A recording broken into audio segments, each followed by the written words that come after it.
ಬೊಮ್ಮಾಯಿ ಸರ್ಕಾರ ಇರುವಾಗ ಶಿಕ್ಷಣ ಸಚಿವರು, ಅದೇ ಸಂದರ್ಭದಲ್ಲಿ ನಾನು ಗೃಹ ಸಚಿವನಾಗಿ ಕೆಲಸ ಮಾಡ್ತೇನೆ.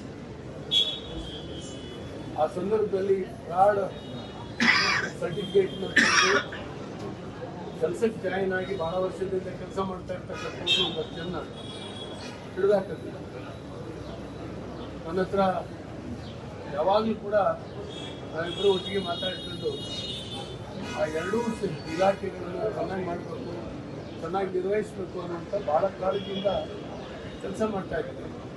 ಶಿಕ್ಷಣ ಇಲಾಖೆಯಂತೂ ತುಂಬ ಯಶಸ್ವಿಯಾಗಿ ಹ್ಯಾಂಡಲ್ ಮಾಡಿದ್ದಾರೆ, ತುಂಬ ಯಶಸ್ವಿಯಾಗಿ. ಒಳ್ಳೆಯವರಿಗೆ ಒಳ್ಳೆಯವರಾಗಿ, ಕೆಟ್ಟವರಿಗೆ ಶಿಕ್ಷಣ ಇಲಾಖೆಯಲ್ಲಿ ಪಾಠ ಹೇಳುವಂಥ ಕೆಲಸವನ್ನು ನಾಗೇಶ್ವರ ಮಾಡಿದ್ದೀವಿ. ಹೀಗಾಗಿ ನಾಗೇಶ್ವರ ನಡವಳಿಕೆ, ನಾಗೇಶ್ವರ ಕೆಲಸ ನನಗೆ ತೀರಾ ಬೇಗ ಆಗ್ತಾರೆ ಅನ್ನುವಂಥದ್ದು ಯಾರಿಗೂ ಕೂಡ ಅನಿಸಿರಲಿಲ್ಲ. ಅವರಿಗೆ ಬಂದಂಥ ಕಾಯಿಲೆ ಆಗಿದೆ.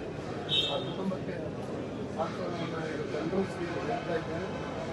ದೇವರವರ ದುಃಖವನ್ನು ಆನಂದಿಸುವ ಶಕ್ತಿಯನ್ನು ಕೊಡಲಿ ಅಂತ ನಾನು ಪ್ರಾರ್ಥನೆ